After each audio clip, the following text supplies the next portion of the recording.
வணக்கம். சுப்ரீம் செய்திகளுக்காக இரா செல்வமணி. இன்றைய முதன்மை செய்திகள். நம்முடைய பாரத பிரதமரை போல மீன்வளத்துறைக்கும் துறைமுகத்துறைக்கும் முக்கியத்துவம் தந்து திட்டங்களை செயல்படுத்தியவர்கள் வேறு யாரும் இல்லை என அவர் தெரிவித்தார். முதலமைச்சர் ரங்கசாமி தாழ்த்தப்பட்டவர்களுக்கு எதிராக செயல்படுவதாகவும் காங்கிரஸ் மாநில தலைவரும் பாராளுமன்ற உறுப்பினருமான வைத்தியலிங்கம் குற்றம் சாட்டினார். புதுச்சேரி, காரைக்கால், மாஹே, ஏனம் உள்ளிட்ட 81 மையங்களில் கிராம உதவியாளர் மற்றும் பல்நோக்கு உதவியாளர் பணியிடங்களுக்கான தேர்வுகள் நடைபெறவுள்ளது. காரைக்கால் ஸ்மார்ட் மற்றும் ஒருங்கிணைந்த மீன்பிடி துறைமுக விரிவாக்க திட்டத்திற்கான அடிக்கல் நாட்டு விழாவில் துணைநிலை ஆளுநர் கைலாஷ்நாதன் அவர்கள் தெரிவித்ததாவது: மரியாதைக்குரிய சட்டப்பேரவை தலைவர், அமைச்சர் பெருமக்கள், சட்டமன்ற உறுப்பினர்கள், அதிகாரிகள், மீனவ சமுதாய தலைவர்கள், கடல் தாயின் பிள்ளைகளான என் அன்பிற்கு உரிய மீனவ சகோதர சகோதரிகள் அனைவருக்கும் அன்பான வணக்கம். தமிழ் புத்தாண்டை ஒட்டி ஏப்ரல் மாதம் நான் உங்களை சந்தித்தது இன்றும் என் மனதில் பசுமையாக இருக்கிறது. கடல் பாசி வளர்ப்பு, செயற்கை பாறை மற்றும் கூண்டு மீன் வளர்ப்பு போன்ற திட்டங்களை பிரதம மந்திரி மீன்வள மேம்பாட்டு திட்டத்தின் கீழ் தொடங்கினோம். மீனவர்களுக்கான சில உதவி திட்டங்களையும் செயல்படுத்தினோம். நம்முடைய பாரத பிரதமர் நரேந்திர மோடி அவர்கள் முன்னிலையில் மீண்டும் உங்களை சந்திப்பதில் நான் பெரும் மகிழ்ச்சியும் நெகிழ்ச்சியும் அடைகிறேன். நம்முடைய பாரத பிரதமர் தொடக்கத்தில் குஜராத்தின் முதலமைச்சராகவும் பிறகு நாட்டின் பிரதமராகவும் அரசு தலைமை பொறுப்பேற்று 24 ஆண்டுகள் நிறைவு அடைந்து 25வது ஆண்டில் அடியெடுத்து வைத்து இருப்பதை ஒட்டி புதுச்சேரி மக்கள் சார்பாக என்னுடைய வாழ்த்துக்களை முதலில் தெரிவித்துக் கொள்கிறேன். புதுச்சேரியின் வரலாற்றில் பொன் எழுத்துக்களால் பொறிக்கப்பட வேண்டிய நாள். ஏனென்றால் மீனவ சமுதாய மக்களின் வாழ்வாதாரத்தை மேம்படுத்த நம்முடைய பாரத பிரதமர் தனது விருப்பமான திட்டங்களில் ஒன்றான பிரதம மந்திரி மீன்வள மேம்பாட்டு திட்டத்தின் கீழ் ரூபாய் 131 கோடி செலவில் ஸ்மார்ட் மற்றும் ஒருங்கிணைந்த மீன்பிடி துறைமுக விரிவாக்க திட்டத்திற்கான அடிக்கலை தனது திருக்கரங்களால் நாட்டுகிறார். பாரத பிரதமர் சொல்லுவார், இந்தியாவின் கடற்கரை நிலப்பரப்பின் முடிவுகள் அல்ல, அது நம்முடைய வளர்ச்சியின் வாசற்படி. இந்த தருணத்தில் ஒரு கருத்தை பதிவு செய்ய வேண்டும் என்று நினைக்கிறேன். நான் குஜராத்தில் IAS அதிகாரியாக சுமார் 40 ஆண்டுகள் பணியாற்றினேன். அதில் சுமார் 12 ஆண்டுகள் துறைமுக மற்றும் மீன்வளத்துறைகளை கவனித்தேன். பாரத பிரதமர் குஜராத்தின் முதலமைச்சராக இருந்தபோது சுமார் 18 ஆண்டுகள் அவருடன் நெருக்கமாக பணியாற்றும் வாய்ப்பு எனக்கு கிடைத்தது. அந்த அனுபவத்தில் சொல்கிறேன்.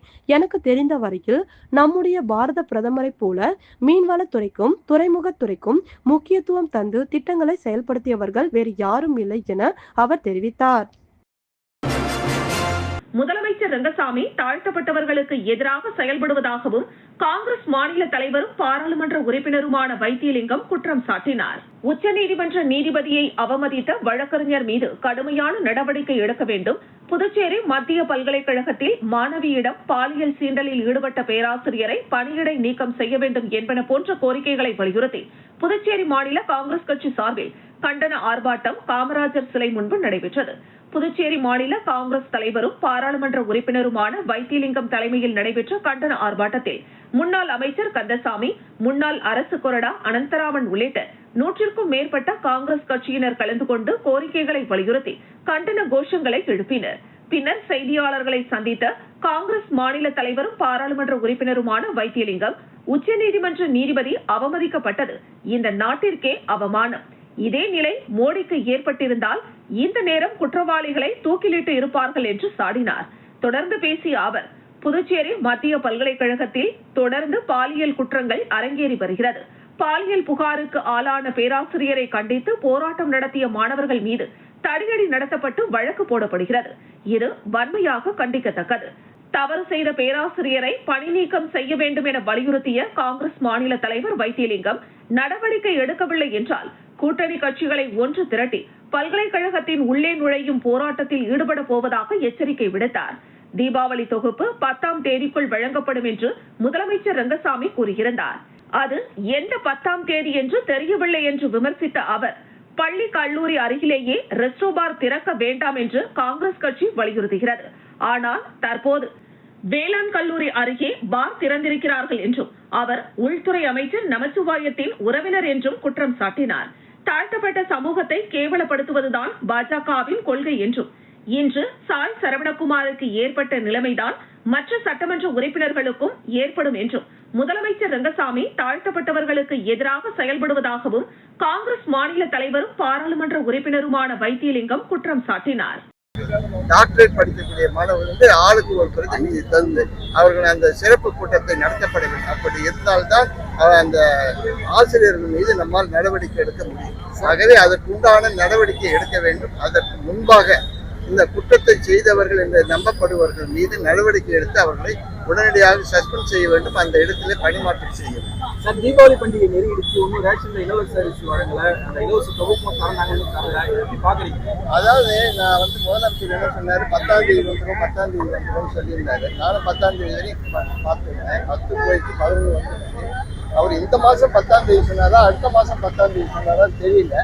அவரை தான் கேட்கணும், எந்த 10ஆம் தேதி நீங்க சொன்னீங்க, ஏன் இன்னும் போடல அப்படின்னு நீங்க கேளுங்க. கேட்டாதான் அவருக்கு தெரியும். இல்லைன்னா அவர் என்ன சொல்றாரு, நான் சொல்லிட்டேனே, ஓட்டிட்டாங்களே, போடலையா இன்னும் அப்படின்னு கேட்கக்கூடிய ஒரு முதலமைச்சர் தான் நம்ம பார்க்கணும். ஆளுங்கட்சி அமைச்சருக்கும் சட்டமன்ற இடையே ஒரு மாதிரி ஒரு நடக்கல, மலைச்சேரியாமா. அதாவது அங்க இருக்கக்கூடிய ஆளுங்கட்சி சார்ந்த உறுப்பினர் கூறுவது முற்றிலும் உண்மை. நீங்களே நல்லா யோசனை பாருங்க. ரெஸ்டோ பாருங்க, நாங்க சொன்னோம் பள்ளிக்கூடத்துக்கு எழுத்தாப்பெல்லாம் காலேஜுக்கு எழுத்தாப்பெல்லாம் திறக்கக்கூடாதுன்னு சொல்லிட்டு, இன்னைக்கு வந்து பாத்தீங்கன்னா அங்க இருக்கக்கூடிய கேவிகே பக்கத்துலயும் வெட்டினரி காலேஜ் பக்கத்துலயும் அந்த ஒரு ரெஸ்டோ பாரை ஓபன் பண்ணிருக்கிறாரு. அவருடைய தொகுதியில அவருடைய அனுமதி பெறாமலேயே அவர்கள் திறந்துருக்கிறாங்க. நான் என்ன கேட்கிறேன், முதல்ல அந்த இடத்துக்கு தேவையா? அந்த இடத்துல யார் இருக்கிறாங்க? எதுக்காக அங்க போய் திறக்கணும்? அது காரணம் என்னன்னு கேட்டீங்கன்னா, அதை திறந்தவர் அந்த உள்துறை அமைச்சருக்கு ரொம்ப வேண்டியது. அதனால்தான் அந்த அறிக்கையை கொடுக்குறாரு. அது மட்டும் இல்ல, அந்த சட்டமன்ற உறுப்பினர் கேட்க கூட இல்லை. அது வந்து நியாயமே கிடையாது. அப்ப என்ன சொல்றாரு அவருக்கு அமைச்சர் கொடுக்கலன்னு சொல்றாரு. தாழ்த்தப்பட்ட சமுதாயத்தை கேவலப்படுத்துவதுதான் அந்த பிஜேபி நடைமுறை. அதுதான் அவங்க செய்துட்டு இருக்காங்க. தாழ்த்தப்பட்டவங்க யாரா இருந்தாலும் சரி, அது இந்த இவங்களா அந்த சந்திர பிரியங்காவா இருந்தாலும் சரி, சாய் வேலையே தாழ்த்தப்பட்டவர்களை பார்த்தா முதச்சு நிற்கிறது தான் என்னுடைய வேலை. இதுதான் அந்த அடிப்படை. இன்னைக்கு சாய் சரவணன் நடந்துதான் அடுத்தவங்க வரும், அடுத்ததுதான் ராஜவேலுக்கு வரும், அடுத்ததுதான் அந்த இவங்களுக்கு வரும். காரைக்கால இருக்கும் பார்த்தாச்சு. இன்னும் 2 பேர் தான். அந்த 2 பேருக்கு எப்ப வேணாலும் நடக்கலாம், எந்த நேரத்திலையும் நடக்கலாம்.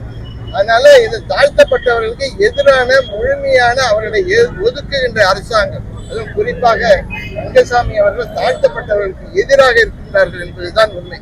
இதைத்தான் நாங்கள் எடுத்துச் செல்ல வேண்டும். இதுதான் நாங்கள் பல இடத்துல சொன்னோம்.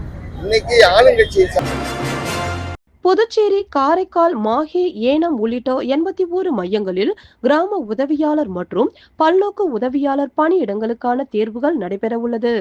புதுச்சேரி மாவட்டத்தில் கிராம உதவியாளர் மற்றும் பல்நோக்கு உதவியாளர் பணியிடங்களுக்கான தேர்வுகள் நடைபெறவுள்ளது. இதில் கிராம உதவியாளர் பணிக்கு 54 பணியிடங்களும், பல்நோக்கு உதவியாளர் பணிக்கு 9 பணியிடங்களும், ஆக மொத்தம் 63 பணியிடங்களுக்கு மொத்தம் 29,778 பேர் தேர்வு எழுதுகிறார்கள். புதுச்சேரி, காரைக்கால், மாஹே, ஏனம் உள்ளிட்ட 81 மையங்களில் இத்தேர்வு நடைபெறுகிறது. இதன் தொடர் நிகழ்வாக மாவட்ட ஆட்சியர் குலோத்துங்கன் அ.இ.அ.ப அவர்கள் தலைமையிலான குழு தேர்வு நடைபெறும் பல்வேறு மையங்களை பார்வையிட்டு ஆய்வு மேற்கொண்டனர். குறிப்பாக தாகூர் கலைக்கல்லூரி, பாரதிதாசன் மகளிர் கல்லூரி, திருவள்ளுவர் அரசு பெண்கள் கல்லூரி, அன்னை சிவகாமி அரசு மேல்நிலைப்பள்ளி, ஜீவானந்தம் அரசு பள்ளி, பெத்து செமினார், அமலோர் பவன் மேல்நிலைப்பள்ளி உள்ளிட்ட தனியார் பள்ளிகள் என பல்வேறு தேர்வு நடைபெறும் பள்ளிகளை ஆய்வு மேற்கொண்ட ஆட்சியர் அவர்கள் தேர்வு மையங்களில் அமைக்கப்பட்டுள்ள கண்காணிப்பு கேமராக்கள் மற்றும் தேர்வு எழுத வருபவர்களின் வருகை பதிவேடுகள், மேலும் தேர்வு எழுத வருபவர்களுக்கான குடிநீர், மின்சார வசதி, காற்று வசதி, போதிய வெளிச்சம் உள்ளிட்ட அடிப்படை வசதிகளையும் மற்றும் அங்கு பொருத்தப்பட்டுள்ள ஜாமர் கருவிகள் உள்ளிட்ட இடங்களை ஆய்வு மேற்கொண்டனர். மேலும் பாதுகாப்பு ஏற்பாடுகளையும் ஆய்வு செய்தார்கள். இந்நிகழ்வில் துணை மாவட்ட ஆட்சியர் சிவசங்கரன், புதுவை நகராட்சி ஆணையர் கந்தசாமி, உழவர்கரை நகராட்சி ஆணையர் சுரேஷ் ராஜன் மற்றும் அந்தந்த பள்ளியின் தலைமை ஆசிரியர்கள் கலந்து கொண்டனர். வானில் பறந்து கொண்டே புதுச்சேரியின் பசுமை அழகை ரசிக்கும் வகையில் ஹெலிகாப்டர் இன்ப சுற்றுலா திட்டம் தொடங்கப்பட்டது. உலக அளவில் உள்ள சுற்றுலா பயணிகளை ஈர்க்கும் வகையில் புதுச்சேரி அரசு சுற்றுலா துறையானது பல்வேறு சிறப்பு திட்டங்களை செயல்படுத்தி வருகிறது. அந்த வகையில் தரையிலிருந்து கடலின் அழகை ரசித்து வந்த நிலையில் கடலில் இருந்து புதுவையின் அழகை ரசிக்கும் வகையில் சொகுசு படகு சுற்றுலா திட்டம் கொண்டுவரப்பட்டது. மேலும் சுற்றுலா பயணிகளை கவரும் வகையில் முத்தாய்ப்பாக தனியார் நிறுவனத்தின் பங்களிப்புடன் வானில் பறந்து கொண்டே புதுச்சேரியின் பசுமை அழகை ரசிக்கும் வகையில் ஹெலிகாப்டர் இன்ப சுற்றுலா திட்டம் தொடங்கப்பட்டது. இதில் சட்டமன்ற உறுப்பினர் அனிபால் கென்னடி கலந்து கொண்டு ஹெலிகாப்டர் இன்ப சுற்றுலா பயணத்தை தொடங்கி வைத்தார். இந்த ஹெலிகாப்டர் சுற்றுலா பயணத்தில் சுமார் 20 நிமிடத்தில் புதுச்சேரியின் அனைத்து பகுதிகளையும் கண்டு ரசிக்கும் வகையில் ஏற்பாடு செய்யப்பட்டுள்ளது. இதற்காக ஒருவருக்கு 5,999 ரூபாய் கட்டணமாக பெறப்படுகிறது. சொகுசு ஹெலிகாப்டரில் 6 பேர் பயணிக்கும் வகையில் ஏற்பாடு செய்யப்பட்டுள்ளது. இந்த திட்டமானது தற்போது மாதத்தில் 3 முறை செயல்படுத்தப்பட்டு வருகிறது. அடுத்து வரும் காலங்களில் தொடர்ந்து செயல்படுத்த திட்டமிட்டுள்ளதாகவும் ஹெலிகாப்டர் நிறுவனத்தின் சேர்மன் தெரிவித்தார். புதுச்சேரியை எவ்வளவுதான் சுற்றி பார்த்தாலும் வானில் பறந்து கொண்டே புதுச்சேரியின் அழகை ரசிப்பது மிகவும் மகிழ்ச்சியாக இருக்கிறது என்று சுற்றுலா சென்ற பயணி தெரிவித்தார். தீபாவளி பண்டிகையை முன்னிட்டு இந்திரா நகர் தொகுதி முழுவதும் அனைத்து இல்லம் தோறும் 1 கிலோ சர்க்கரை அனைத்து வீடுகளுக்கும் வழங்கப்பட்டது. தீபாவளி பண்டிகையை முன்னிட்டு காந்தி திருநல்லூர் ஸ்ரீ கருமாரியம்மன் கோவிலில் சிறப்பு ஆராதனை செய்து இந்திரா நகர் தொகுதி முழுவதும் அனைத்து இல்லம் தோறும் 1 கிலோ சர்க்கரை அனைத்து வீடுகளுக்கும் வழங்கப்பட்டது. இதில் சிறப்பு அழைப்பாளர்களாக பாராளுமன்ற உறுப்பினரும் காங்கிரஸ் மாநில தலைவருமான வைத்தியலிங்கம், முன்னாள் முதலமைச்சர் நாராயணசாமி, ஏஐசிசி ஒருங்கிணைப்பாளர் தேவதாஸ் ஆகியோர் கலந்து கொண்டு துவக்கி வைத்தனர். இந்திரா நகர் சட்டமன்ற தொகுதி பொறுப்பாளர் ராஜாகுமார் தலைமையில் வட்டார காங்கிரஸ் தலைவர் சோமசுந்தரம் முன்னிலையில் இந்திரா நகர் தொகுதியில் பிசிசி ராஜசேகர், சிறப்பு அழைப்பாளர் குணசீலன், மூத்த தலைவர் கோபால், மாவட்ட துணைத் தலைவர் தேவன், சுரேஷ், கார்த்திகேயன், ரங்கநாதன், ராமமூர்த்தி மற்றும் சதீஷ், சங்கர், ரவிக்குமார், அப்துல், இந்திரா நகர் தொகுதி காங்கிரஸ் நிர்வாகிகள் அனைவரும் கலந்து கொண்டனர். விளம்பர இடைவேளைக்கு பிறகு செய்திகள் தொடரும். புது உலகம், புது வாழ்க்கை, அதை ஒரு இளவரசியை போல கடந்து செல்லணும். அதுக்கு நம்மளை அலங்கரிக்க முகல் காலகட்டத்தின் கலாச்சாரத்தை தழுவி அற்புதமான தங்க நகைகளை மெஹஃபில் கலெக்ஷனாக உருவாக்கி தருது ஜோசா லூகாஸ். மெஹஃபில், இனி மனங்களை வெல்லலாம். Mehfil, classical Mughal design jewelry from Josa Lucas. புது உலகம், புது வாழ்க்கை, அதை ஒரு இளவரசியை போல கடந்து செல்லணும். அதுக்கு நம்மளை அலங்கரிக்க முகல் காலகட்டத்தின் கலாச்சாரத்தை தழுவி அற்புதமான தங்க நகைகளை மெஹஃபில் கலெக்ஷனாக உருவாக்கி தருது ஜோசா லூகாஸ். மெஹஃபில், இனி மனங்களை வெல்லலாம். Mehfil, classical Mughal design jewelry from Josa Lucas. Kalapet தொகுதியை சேர்ந்தவர்களுக்கு முதியோர் உதவித்தொகை வழங்கும் நிகழ்வு காமராஜர் மணிமண்டபத்தில் நடைபெற்றது. புதுச்சேரி அரசின் மகளிர் மற்றும் குழந்தைகள் மேம்பாட்டுத்துறை சார்பில் காலாப்பட்டு தொகுதியை சேர்ந்தவர்களுக்கு முதியோர் உதவித்தொகை வழங்கும் நிகழ்வு காமராஜர் மணிமண்டபத்தில் நடைபெற்றது. தொகுதியின் சட்டமன்ற உறுப்பினர் கல்யாணசுந்தரம் தலைமையில் நடைபெற்ற விழாவில் சிறப்பு விருந்தினராக முதலமைச்சர் ரங்கசாமி கலந்து கொண்டு பயனாளிகளுக்கு நலத்திட்ட உதவிகளை வழங்கினார். பின்னர் நிகழ்ச்சியில் பேசிய முதலமைச்சர் ரங்கசாமி, இந்த அரசு பொறுப்பேற்ற பிறகு உள்கட்டமைப்பை மேம்படுத்த மிகுந்த கவனம் செலுத்தி வருகிறது என்றார்.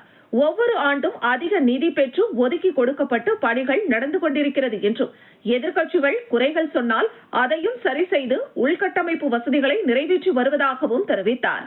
மேலும் புதுச்சேரியில் வழங்கப்படாமல் நிலுவையில் உள்ள இலவச அரிசி மற்றும் கோதுமைகளுடன் தீபாவளி தொகுப்பு பண்டிகைக்கு முன்னர் வழங்க நடவடிக்கை எடுக்கப்பட்டு வருவதாகவும் முதலமைச்சர் ரங்கசாமி தெரிவித்தார்.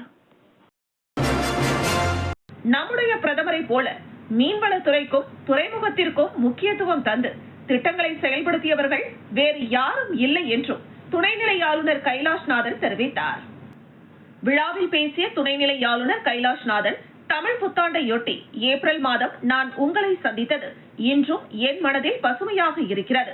கடல் பாசி வளர்ப்பு, செயற்கை பாறை மற்றும் கூண்டு மீன் வளர்ப்பு போன்ற திட்டங்களை பிரதம மந்திரி மீன்வள மேம்பாட்டு திட்டத்தின் கீழ் தொடங்கினோம். மீனவர்களுக்கான சில உதவி திட்டங்களையும் செயல்படுத்தினோம். இன்று நம்முடைய பிரதமர் நரேந்திர மோடி முன்னிலையில் மீண்டும் உங்களை சந்திப்பதில் பெரும் மகிழ்ச்சியும் நெகிழ்ச்சியும் அடைகிறேன். நம்முடைய பிரதமர் தொடக்கத்தில் குஜராத்தின் முதலமைச்சராகவும் பிறகு நாட்டின் பிரதமராகவும் அரசு தலைமை பொறுப்பேற்று 24 ஆண்டுகள் நிறைவடைந்து 25வது ஆண்டில் அடியெடுத்து வைத்திருப்பதையொட்டி புதுச்சேரி மக்கள் சார்பாக என்னுடைய வாழ்த்துக்களை தெரிவித்துக் கொள்கிறேன். புதுச்சேரியின் வரலாற்றில் பொன் எழுத்துக்களால் பொறிக்கப்பட வேண்டிய நாள். ஏனென்றால் மீனவ சமுதாய மக்களின் வாழ்வாதாரத்தை மேம்படுத்த நம்முடைய பிரதமர் தனது விருப்பமான திட்டங்களில் ஒன்றான பிரதம மந்திரி மீன்வள மேம்பாட்டு திட்டத்தின் கீழ் 131 கோடி ரூபாய் செலவில் ஸ்மார்ட் மற்றும் ஒருங்கிணைந்த மீன்பிடி துறைமுக விரிவாக்க திட்டத்திற்கான அடிக்கல்லை தனது திருக்கரங்களால் நாட்டுகிறார். பிரதமர் சொல்வார், இந்தியாவின் கடற்கரை நிலப்பரப்பின் முடிவுகள் அல்ல, அது நம்முடைய வளர்ச்சியின் வாசற்படி. இந்த தருணத்தில் ஒரு கருத்தை பதிவு செய்ய வேண்டும் என்று நினைக்கிறேன். நான் குஜராத்தில் IAS அதிகாரியாக சுமார் 40 ஆண்டுகள் பணியாற்றினேன். அதில் சுமார் 12 ஆண்டுகள் துறைமுகம் மற்றும் மீன்வள துறைகளை கவனித்தேன். பிரதமர் குஜராத்தின் முதலமைச்சராக இருந்தபோது சுமார் 18 ஆண்டுகள் அவருடன் நெருக்கமாக பணியாற்றும் வாய்ப்பு எனக்கு கிடைத்தது. அந்த அனுபவத்தில் சொல்கிறேன், எனக்கு தெரிந்த வரையில் நம்முடைய பிரதமரை போல மீன்வளத்துறைக்கும் துறைமுகத்திற்கும் முக்கியத்துவம் தந்து திட்டங்களை செயல்படுத்தியவர்கள் வேறு யாரும் இல்லை என்றும் துணைநிலை ஆளுநர் கைலாஷ்நாதன் தெரிவித்தார். புதுச்சேரி மாநில மக்கள் முன்னேற்ற கழக தலைவர் ராமதாஸ் பிறந்தநாள் விழா கேக் வெட்டியும் இனிப்புகள் கொடுத்தும் கொண்டாடினர். புதுச்சேரி மாநில மக்கள் முன்னேற்ற கழக தலைவர் ராமதாஸ் அவர்களின் பிறந்த நாளை பல்வேறு கட்சி தலைவர்கள், சமூக அமைப்பின் தலைவர்கள், பேராசிரியரின் வீட்டில் திரளாக கலந்து கொண்டு கேக் வெட்டி விமர்சையாக கொண்டாடப்பட்டது. விழாவுக்கான ஏற்பாட்டினை கட்சியின் பொதுச் செயலாளர் ஏமு ராஜன், துணைத் தலைவர் நித்யானந்தம், பொருளாளர் செல்வகுமாரி, மாநில செயலாளர்கள் ரவிக்குமார், பரந்தாமன், நெல்லித்தோப்பு தொகுதி பொறுப்பாளர் டில்லி பாபு, உப்பளம் செல்வம், தனஞ்செழியன் மற்றும் நிர்வாகிகள் செய்திருந்தனர். காலாப்பட்டில் மக்கள் நலச்சங்கம் சார்பில் பேராசிரியர் ராமதாஸ் பிறந்தநாள் விழா பட்டாசு வெடித்து பொது மக்களுக்கு இனிப்புகள் கொடுத்தும் கொண்டாடினர். இந்த நிகழ்ச்சியில் மக்கள் முன்னேற்ற கழகத்தின் கிழக்கு மாவட்ட தலைவர் தொழிலதிபர் JC சந்திரன், பெரிய காலாப்பட்டு முன்னாள் கவுன்சிலர் ஆறுமுகம், மக்கள் நலச்சங்க தலைவர் குமார், செயலாளர் ஆனந்தன், துணை செயலாளர் பிரகாஷ், பொருளாளர் சேகர் ஆகியோர் கலந்து கொண்டு பேராசிரியருக்கு வாழ்த்து கூறி பட்டாசுகள் வெடித்து பொது மக்களுக்கு இனிப்புகள் வழங்கி கொண்டாடினர். மக்கள் நலச்சங்கம் சார்பில் புதுச்சேரி மாநில மக்கள் முன்னேற்ற கழக தலைவர் ராமதாஸ் பிறந்தநாள் விழாவை இனிப்புகள் கொடுத்தும் பட்டாசுகள் வெடித்தும் கொண்டாடினர். கலைமாமணி முனைவர் சுந்தரமுருகன் ஜிப்மர் மருத்துவமனை வளாகத்தில் அன்னதானம் வழங்கினார். அன்னை கஸ்தூரிபாய் மாற்றுத்திறனாளிகள் சமூக சேவை மையத்தின் தலைவி சமூக சேவகி NR சுசீலா அவர்கள் தலைமையில் புதுச்சேரி ஜிப்மர் மருத்துவமனை வளாகத்தில் அன்னதானம் வழங்கும் நிகழ்ச்சி நடைபெற்றது. அன்னதான விழாவில் புதுவை தமிழறிஞர் கலைமாமணி முனைவர் சுந்தரமுருகன் கலந்து கொண்டு நோயாளிகளுக்கும் அவர்களுக்கு உடன் துணையாக இருந்தவர்களுக்கும் அன்னதானம் வழங்கினார். இந்த நிகழ்வில் புதுச்சேரி சமூக சேவகரும் அகில இந்திய NR காங்கிரஸ் பொது செயலாளருமான ராஜி அவர்களும், சமூக சேவகரும் பிஜேபியின் முன்னாள் மாவட்ட செயலாளருமான ஆனந்த பாஸ்கரன் அவர்களும் அனைவரும் ஒன்றிணைவோம் குழுவின் நிறுவனர் மற்றும் சமூக சேவகர் தினேஷ்குமார் அவர்களும் கலந்து கொண்டு அன்னதானம் வழங்கினர். மார்பக புற்றுநோய் விழிப்புணர்வு நடைப்பயணம் புதுச்சேரி கடற்கரை சாலையில் நடைபெற்றது.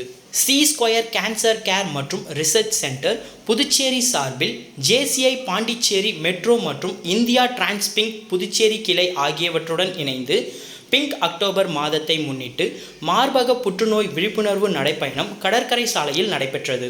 இந்நிகழ்ச்சியில் சிறப்பு விருந்தினராக போக்குவரத்து காவல்துறை முதுநிலை காவல் கண்காணிப்பாளர் திருமதி நித்யா ராமகிருஷ்ணன் கலந்து கொண்டு கொடியசைத்து விழிப்புணர்வு பேரணியை துவக்கி வைத்தார். இந்த நடைப்பயணத்தில் இந்தியா ரெட் கிராஸ் சொசைட்டி உறுப்பினர்கள், ராக் செவிலியர் கல்லூரி, மணக்குளர் விநாயகர் செவிலியர் கல்லூரி மாணவ மாணவிகள் மற்றும் தன்னார்வலர்கள் பங்கேற்றனர். பிங்க் ரிப்பனை கையில் ஏந்திய பங்கேற்பாளர்கள் மார்பக புற்றுநோய் தடுக்கலாம், விழிப்புணர்வே ஆயுள் என்ற கருத்தை மக்களிடம் பரப்பினர்.